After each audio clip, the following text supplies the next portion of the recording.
Islam dirimu. Lahir Islam, khitan Islam, akad nikah Islam, tapi belum tentu kau mati dalam keadaan Islam, bos. KTP-mu Islam, tapi belum tentu kau mati dalam keadaan Islam. Ayat ini tiap Jumat dibacakan. Tidak sah khutbah Jumat kalau tidak dibaca ayat ini. Jangan kamu mati illa kecuali wa antum muslimun, dalam keadaan beragama Islam. Berarti ada orang Islam matinya kafir. Siapa mereka? Insya Allah kita tidak akan mati dalam keadaan lagi sabung ayam. Judi, sabung ayam, tiba-tiba digrebek sama Kapolsek, dikejar sama polisi, lari tembak peringatan, pak, masih lari tembak lagi, pak, masih lari tembak lagi, pak, 3 kali tembak peringatan, masih lari, ditembak kakinya, tung, kakinya ditembak, kepalanya dikena. Polisi India. Insya Allah kita tidak akan mati dalam keadaan berjudi. Tapi yang bisa membuat kita mati dalam keadaan kafir apa? Mulut.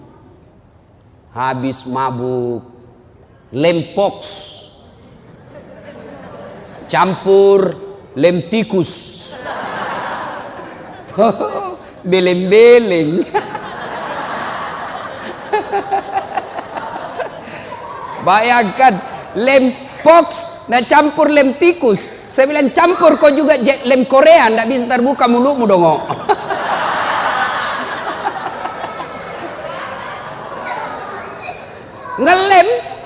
Ngelem mabuk. Oh, pas mabuk pak, dia ambil motornya. Bayangkan pak, orang mabuk setengah naik motor, tiang listrik dikira aspal.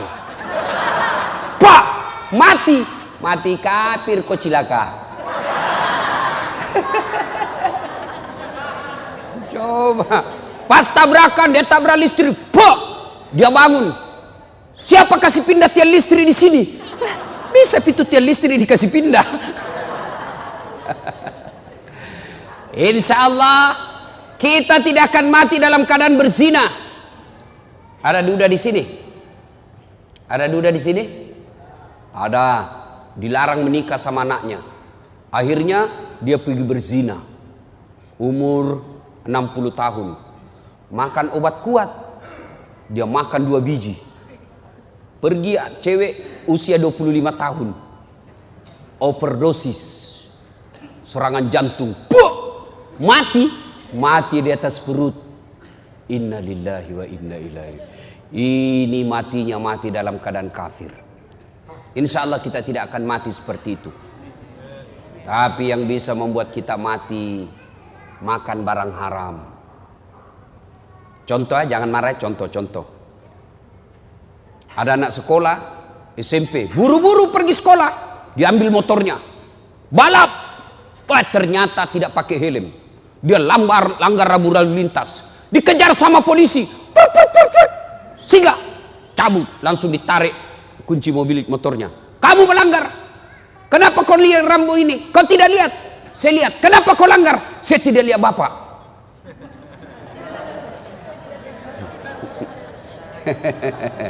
Tell me lagi ini adik-adik. Aduh, telat mikir. Nah ini 250.000 di sidang. Bahwa tidak ada uangku pak, atur damai. Nah 50.000. Mana ada uang saya 50.000 pak? Saya cuma punya uang 30.000. Ah sudah tidak ada uangnya, melanggar lagi. Jadi bagaimana? Nah sudah. Mari 20.000, kau ambillah 10.000 beli bensin. Dia ambillah 20.000, dia pergi warung Coto Makassar. Dia makan 2 mangkok Coto, 28 ketupat. Kenapa? Ketupatnya gratis. Kekenyangan, keluar, tabrak geng motor, pak, mati kafir. Kenapa? Ada barang sogok dalam perutnya. Auzubillah min dzalik. Nah, itulah sebabnya tiap Jumat kita diikatkan wala tamutunna illa. Sadaqallahul adzim. Maha benar Allah dengan segala firman-Nya.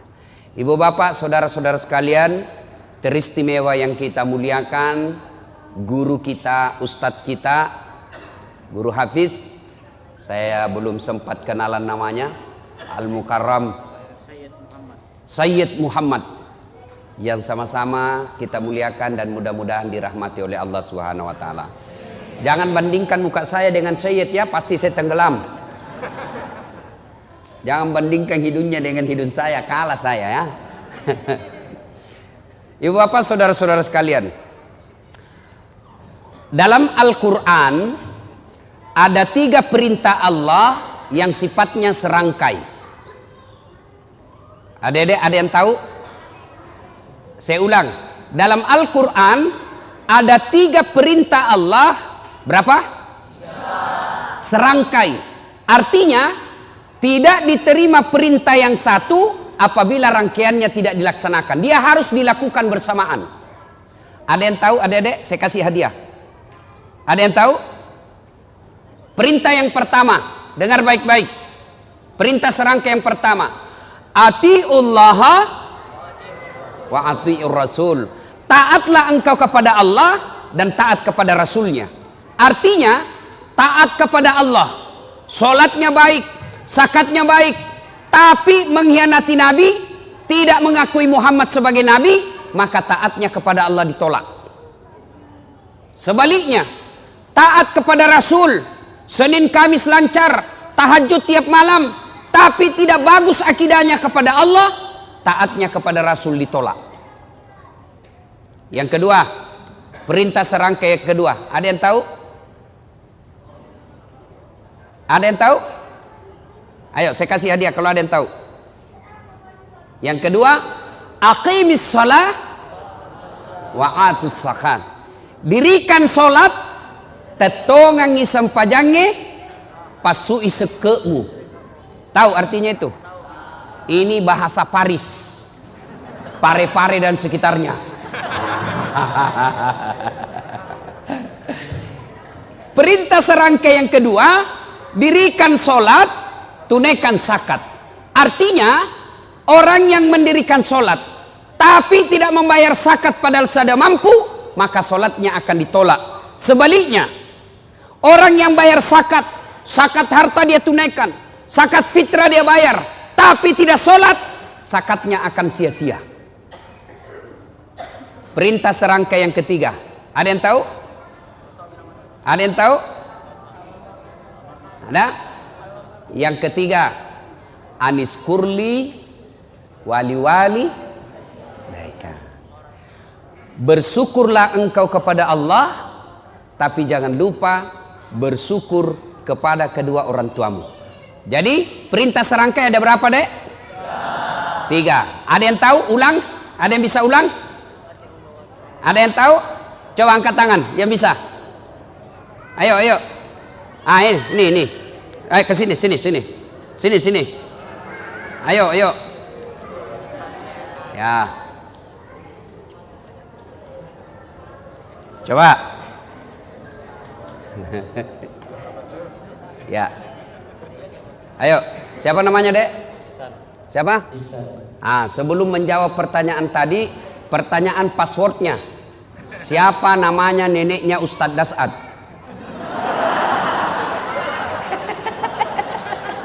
Ayo, siapa?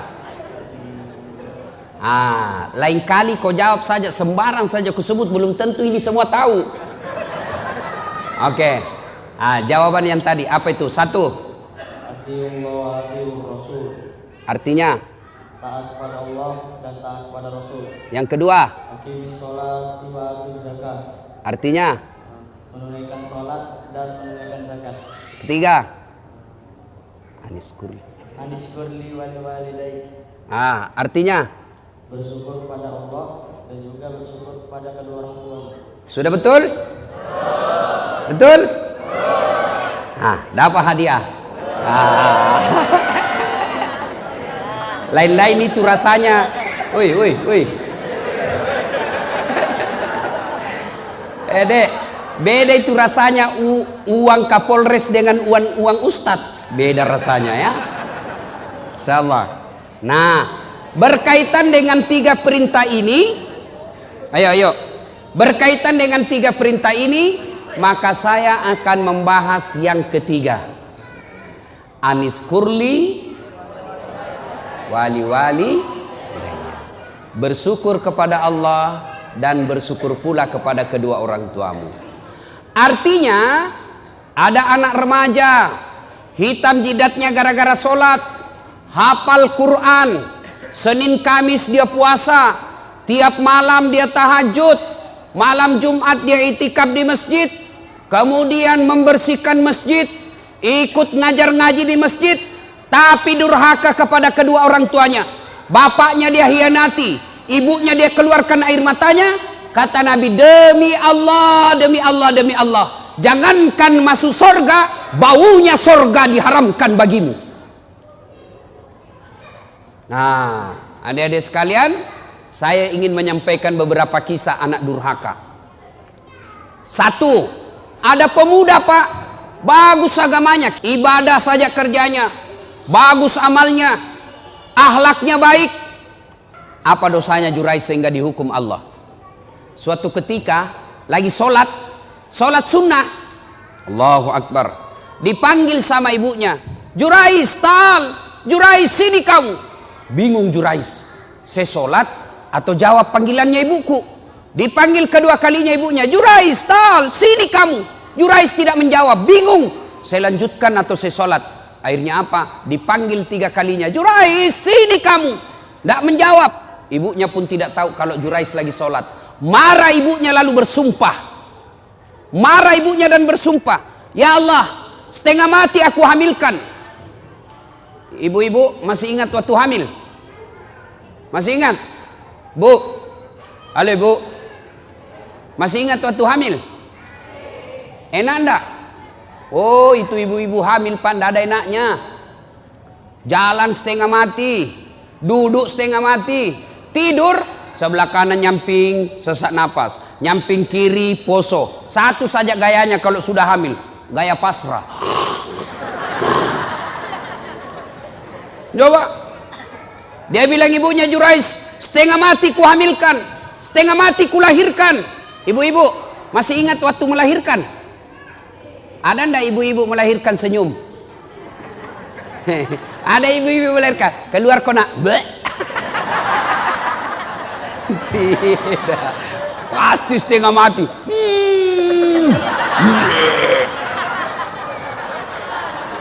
Iya toh. Paling kalau bapak-bapak menderitanya, kapan bapak-bapak menderita? Ngidam. Kalau istrinya ngidam, sampai ada yang tanya sama saya, Ustadz, apa doanya supaya istri berhenti ngidam? Saya bilang, apa ngidamnya istrinya Pak? Dia bilang, nanti dia bisa tidur kalau dia lihat saya duduk di atas lemari. Wah, jadi kalau istrinya mau tidur jam 10, setengah 10 sudah naik suaminya di atas lemari. Saya bilang, berhenti kau nak kasih bodoh-bodoh kau itu.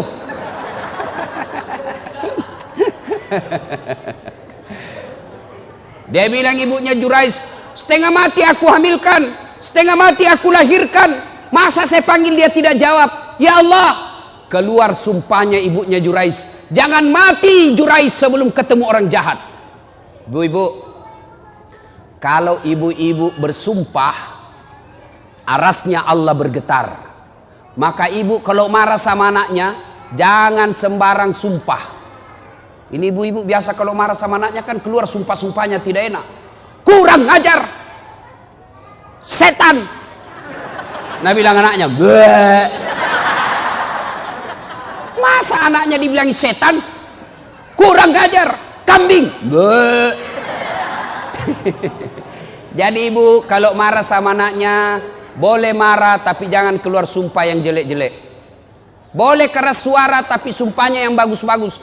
Ih, anak saya kurang ajar betul. Mudah-mudahan kau jadi ustadz seperti Dasat Latif. Boleh sumpah seperti itu. Mudah-mudahan kau jadi dokter yang soleh. Sumpah seperti itu. Jangan sumpah yang tidak enak. Kurang ajar. Mudah-mudahan nak tabrak kau beca. Betul lah beca. Saudara yang saya hormati, pendengar di Facebook saya berada di Masjid At-Taubah Kota Batam. Ini Ada santri di sini penghafal Quran kurang lebih 150 orang. Mudah-mudahan santri-santri ini menjadi pemimpin bangsa Indonesia, supaya bangsa Indonesia bersih dari koruptor, bersih dari pembohong. Masih mau kok? Nah, akhirnya ibunya Jurais bersumpah, ya Allah jangan mati Jurais ketemu orang jahat. Arasnya Allah bergetar, dikabulkan. Akhirnya apa? Jurais difitnah. Ringkas kisah, lahir anak ini. Begitu lahir, masih merah, masih orok, dipencet pusatnya sama Jurais. Ya fulan, anak, ngomong kau, siapa bapakmu? Demi Allah, siapa bapakmu? Dengan izin Allah, ngomong ini bayi. Apa dia bilang? Bapakku bukan Jurais, bapakku pengembala kambing di tetangga desa. Apa dia bilang Jurais? Ku bilang memang bukan saya. Akhirnya Jurais bebas dari tuduhan itu. Coba adik-adik sekalian, Jurais, pemuda yang taat beribadah, dihukum oleh Allah gara-gara apa? Ibunya lagi memanggil dan ibunya pun tidak tahu anaknya lagi sholat. Itulah sebabnya ada 11 kewajiban anak kepada orang tua. Satu diantaranya adalah menjawab panggilannya. Ustadz, bagaimana kalau kita lagi sholat Ustadz, dipanggil sama ibu? Maka kalau dia laki-laki, misal baco, orang Bugis itu kalau anak laki-laki baco, kalau perempuan ece. Banyak orang Bugis di sini? Banyak. Jago ini orang Bugis Pak. Kemana-mana saya ketemu orang Bugis. Saya ke Pulau Kijang, banyak orang Bugis. Saya ke Guntung, banyak juga orang Bugis. Saya pergi pelosok Kalimantan Timur, ketemu banyak juga orang Bugis. Saya pergi Singapura, ada Bugis Street. Saya pergi Sabah Sarawak, banyak juga orang Bugis. Begitu saya masuk penjara, banyak juga orang Bugis. Penceramah juga malam ini orang Bugis juga. Wah. Ibu bapak saudara-saudara sekalian, Jurais dihukum oleh Allah gara-gara apa? Dipanggil ibunya dia tidak menjawab padahal dia lagi sholat. Nah itu. Nah, kisah kedua anak durhaka, namanya Alqamah. Alqamah ini bagus sekali agamanya. Di mana Nabi dakwah, di belakangnya ada Alqamah. Di mana Nabi berjamaah, di belakang ada Alqamah. Tapi anehnya, ketika sakaratil maut tidak bisa mengucapkan 2 kalimat syahadat. Sakaratil maut dibimbing oleh Bilal, la ilaha illallah. Alqamah coba bilang la, tidak ada. Akhirnya Bilal lapor sama Nabi, ya Rasulullah, Alqamah sakaratil maut tidak bisa mengucapkan 2 kalimat syahadat, tolong anda doakan. Nabi heran, kok bisa? Alqamah kan baik agamanya, dia selalu berjamaah, dia selalu ikut pengajian, bagus bacaan, kok bisa? Didoakan oleh Nabi, tetap tidak bisa. Akhirnya Nabi punya kesimpulan, pasti ada dosanya besar ini anak. Kau cari bapaknya, bapaknya ternyata sudah meninggal. Cari ibunya, ketemu. Bilal berkata, Bu, mohon maaf, anak ibu si Alqamah sakaratil maut tidak bisa syahadat, mungkin ada dosanya sama ibu. Apa kata ibunya? Dia dapat sudah itu. Kurang ngajar itu anak. Setengah mati aku lahirkan, setengah mati aku hamilkan, setengah mati aku susui, setengah mati aku besarkan. Setelah ada istrinya, lebih sayang istrinya daripada saya. Disampaikanlah kejadian ini kepada Nabi. Nabi lalu bersabda, waduh, malopo dosa anak Alqamah. Dek nana salama ya tuan nanai, macilakai. Katanya besar dosanya nih Alqamah, tidak selamat dia. Panggil ibunya, atau saya yang datang sama dia. Panggil ibunya datang.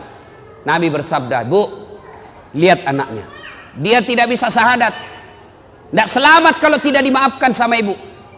Dia bilang ibunya, biar saja, biar rasa supaya kurang ngajar itu anak. Kata Nabi, "Bu, kalau begitu lebih baik saya bakar api dunia daripada apinya neraka yang bakar. Karena kalau api dunia masih ringan dibanding api neraka." Kata Nabi, "Lebih baik saya bakar api dunia daripada apinya neraka." Ibunya katakan, "Silahkan." Nabi perintah, "Kumpulkan kayu." Kumpul kayu, nyala besar. Lalu Nabi tanya ibunya, "Ibu, betul tidak memaafkan anaknya?" "Betul ya Rasul." "Kalau begitu angkat." Kata Nabi, "Angkat, lempar masuk ke bara api." Begitu mau dilempar masuk ke api, ibunya berteriak, "Tahan, tahan. Ya Rasulullah, jangan kau bakar anakku. Memang dia kurang ajar, memang durhaka. Tapi kedurhakaannya, kurang ajarnya tidak ada artinya ketimbang penderitaan saya menghamilkan dia 9 bulan dalam perut saya. Saya lahirkan hidup dan mati. Demi Allah, saya maafkan anakku ya Rasul. Jangan kau bakar dia." Nabi tanya, "Betul ibu maafkan anaknya?" "Betul ya Rasul." Akhirnya Nabi katakan, "Letakkan dia." Lalu diletakkan. Dengan bersusah payah akhirnya Alqamah mengucapkan, "La ilaha illallah Muhammadar Rasulullah." Meninggal. Alqamah hidup pada zaman Nabi, baik agamanya, tapi menghadapi sakaratul maut dengan tersiksa. Gara-gara apa? Durhaka sama ibunya. Nah, adik-adik sekalian, kalau durhaka sama orang tua, biar hafal Quran, tidak ada bu utamanya. Tapi saya yakin-yakinnya, ini adik-adik semua nih yang hadir di sini, saya yakin masuk hafal Quran salah satu tujuannya karena ingin membahagiakan orang tua. Ya kan? Ya adek ya? Adik-adik sekalian, hafal Quran sudah dapat pahala. Diharamkan disentuh api neraka bagi mereka yang hafal Quran. Diharamkan disentuh api neraka. Yang kedua, dengan hafal Quran, maka adik-adik sekalian akan memberikan jubah ke ibunya nanti di akhirat. Ketika Dinda di akhirat kelak karena hafal Quran, maka Allah berikan hadiah kepada Dinda ini, adik-adik ini yang hafal Quran. Ambil orang tuamu masing-masing, kasih jubah kemuliaan karena engkau menghafal Quran.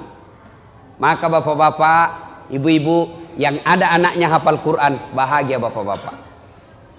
Ada orang bangga kalau anaknya pintar bahasa Inggris. "Ustadz, itu tetangga saya hebat Ustadz. Masih kelas 1 SMP sudah hafal, sudah pandai bahasa Inggris. Kelas 3 dia sudah lancar bahasa Inggris." Apa hebatnya? Banyak yang pintar bahasa Inggris pak. Mana buktinya? Bapak jalan ke Inggris. Anak-anak di Inggris bahasa Inggris semua pak. Betul, betul. Saya tidak main-main pak. Itu anak-anak di sana baru belajar bicara sampai pikun bahasa Inggris semua pak. Tidak tahu dia bahasa Bugis. Tidak usah, apa hebatnya pintar bahasa Inggris. Memangnya nanti kalau kita meninggal, anak kita sudah kita masuk kubur, anak berdoa, "Oh my God, please help me my mother." Tidak lah ya. Lebih baik anak kita hafal Quran. Sekarang itu anak durhaka zaman dulu. Sekarang bagaimana model anak durhaka? Jam berapa Isya Ustaz? Berapa menit lagi? 2 menit lagi. Oh sudah habis berarti. Anak durhaka abad modern. Kira-kira tahun lalu di Sulawesi Selatan ada anak usia 22 tahun. Lepas dari di apa itu opname karena dia penyakit diabetes. Masuk di opname, keluar opname, besoknya langsung mau pergi naik motor. Dilarang sama ibunya. "Nak, kau baru keluar dari rumah sakit makan ongkos. Kalau kau keluar sakit lagi kamu, jangan kau keluar nak. Saya mau keluar." Dilarang sama ibunya. Marah ini anak, dia tempeleng ibunya. Ditempeleng ibunya, dilihat sama bapaknya. Kurang ajar ini anak. Mamanya ditempeleng. Datang bapaknya, dia pukul, melawan ini anak. Bapaknya usia 60 tahun, ini anak usia 22 tahun. Duel berkelahi. Jatuh bapaknya, pingsan, dia seret masuk ke gudang, dia cungkil 2 belah mata bapaknya. Meninggal bapaknya pak. Meninggal bapaknya. Tangkap sama polisi. Beberapa hari kemudian meninggal juga ini anak, tidak ada yang mau solati. Sempat ribut di medsos di Sulawesi Selatan. Anak durhaka zaman sekarang. Apalagi anak durhaka. Saya mau pergi ceramah di Sulawesi Selatan, mau pergi takziah. Tiba-tiba ada ibu-ibu menangis, "Ustadz, tolong datang ke rumah saya, Ustadz." Nangis, "Ustadz, tolong bantu saya." Kenapa ibu? Tenangkan ibu, tarik nafas. Tenang ibu, meninggal suamiku, Ustadz. Tolong datang ke rumah, saya tidak tahu urus bagaimana cara. Saya bilang, "Bagaimana? Mana semua anak-anaknya?" "Anakku sibuk semua, Ustadz." Saya datanglah ke rumah itu. Begitu saya datang di rumahnya, saya bilang, "Bu, mana nomor teleponnya anaknya?" Saya minta nomor telepon anaknya, lalu saya teleponlah anaknya yang pengusaha di Samarinda, orang kaya di Kalimantan. "Tabe, Daeng, meninggal bapaknya." Apa kata ibunya, bapaknya? "Daeng, ada berita duka, meninggal bapaknya di Makassar." Apa kata anaknya? "Oh, sudah lama memang sakit itu bapakku, Ustaz." Jadi saya bilang, "Jadi bagaimana, Daeng? Ditunggu atau tidak?" Apa jawabannya? "Tidak usah ditunggu, Ustaz. Biar saya pulang tidak merubah keadaan." Jadi bagaimana? Silakan kirim SMS nomor rekeningnya Pak Ustadz. Biaya pemakaman dan pengurusan jenazah saya transfer, Ustadz saja yang ngurus. Anak durhaka, Pak. Bapak mau punya anak seperti itu? Mau punya anak seperti itu? Tentu tidak mau. Mau punya anak yang soleh dan soleha? Mau punya anak yang soleh dan soleha? Masukkan ke pondok anak kita. Coba kalau anak kita di pondok, Pak. Coba anak kita di pondok, sholat 5 waktunya berjamaah, makannya jelas halal, ucapan-ucapannya jelas tidak pernah bicara kotor, jelas dia tidak akan tersentuh oleh yang bukan muhrimnya, makanannya bagus, meskipun barangkali tempe, meskipun ala kadarnya, tapi halal. Tapi kalau anak kita di luar, mungkin di rumah makanannya ayam, tapi kalau dia keluar rumah, apa yang dimakan? Narkoba, lem pox, lem Korea. Ibu bapak saudara-saudara sekalian, banyak hal yang ingin kita sampaikan, tapi waktu Isya yang telah sampai. Insyaallah lain waktu dan kesempatan kita lanjutkan. Adik-adik sekalian, inilah tausiah kita, mudah-mudahan ada manfaat. Kalau ada yang masih mau menyimak ceramahnya Pak Ustadz, ibu-ibu, adik-adik, bapak-bapak, silakan simak ceramah saya di YouTube. Tulis saja nama saya, Das'ad Latif, Das'ad Latif. Keluar itu ceramah saya yang ratusan. Sudah klik satu, sudah keluar ceramah, jangan lupa kasih tanda begini. Jangan begini ya, jangan begini. Jangan begini. Kalau ada orang ustadz dia kasih begini, dia cari kau nanti malaikat. Kenapa kasih begini Ustadz Dasar? Ya. Atau kalau mau yang lebih bagus, kasih subscribe. Wah. Itu di YouTube. Atau follow Ustadz Das'ad di Instagram. Nama Instagramnya Das'ad Latif 1212. Das'ad Latif 1212. Like and share. Demikian, mudah-mudahan ada manfaat. Insya Allah lain waktu dan kesempatan kita akan lanjutkan. Terima kasih jamaah dan pemirsa saya di Facebook. Mudah-mudahan kehadiran Anda di tempat ini, melihat ceramah saya, manfaat, dan insya Allah mampu diamalkan dalam kehidupan sehari-hari. Demikian, lebih dan kurangnya mohon dimaafkan. Nun wal kalam misturun, billahi fisabilil haq. Assalamualaikum warahmatullahi wabarakatuh.